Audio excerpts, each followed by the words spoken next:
So I am mystified. I confess,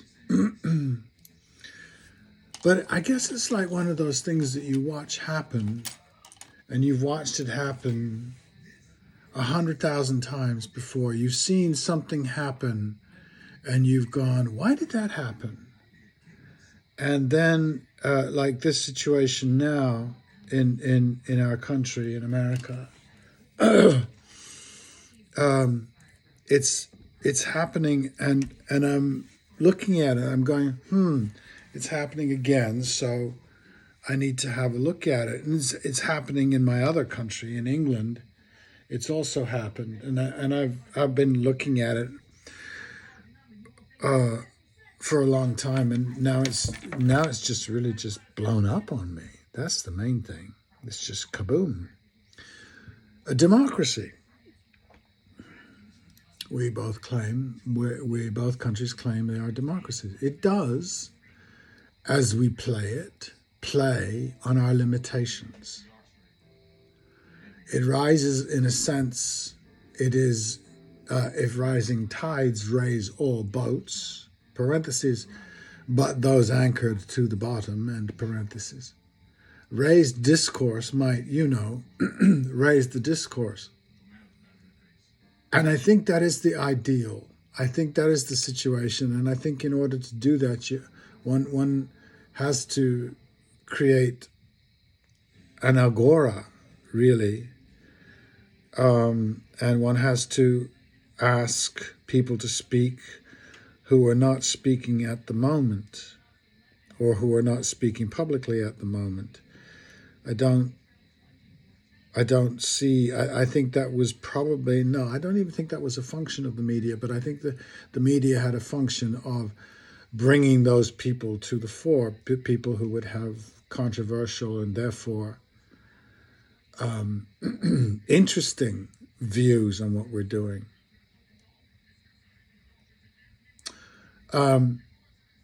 This truth I hold to be self-evident. If you dig to find your truth,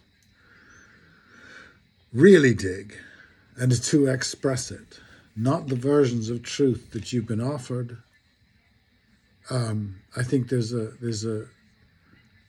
certain uneasy sensation when you come upon something in your youth or whenever that you really is individual.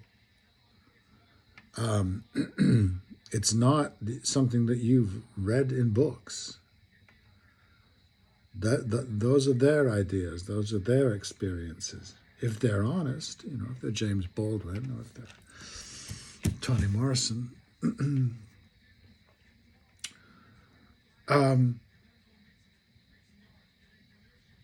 You will enjoy life and be able to engage in its politics if you really seek and find. If you don't, you will remain limited and the discourse will remain limited. People are confused right now about my non-feelings for the Democratic candidate, and I am confused by their passion for him, whichever it was. I mean, I can look at Kamala and I can see something quite vivid and fascinating. But that would be it. I say, I am not, nor have I ever been a supporter of genocide, especially a passive supporter, a supplying supporter. If you support her or him, you are. And you have been since founding, since that is how the country was founded. And though I love teams like anyone, I cannot justify genocide, so I'll not vote for them. I'll also, yes, there is much more. I'll not vote for someone who believes or lays his back on the projected cliche that Putin, or the Russian leader du jour, intends to conquer the world or Poland. That reminds me of Reds under the beds. Well, I never voted for that party, of that inanity, who seemed to be the other party then, so I'll not vote for this one now. By the way, a treaty was agreed in April 2022 between Russia and the Ukraine, blanching the myth America lives by that Mordor rises in the east. Then Boris got on the phone after heads together with Joe to tell Vlad to remember the Alamo and fight to the last Ukrainian. Wars have been fought over less. See Iraq, 1 million dead.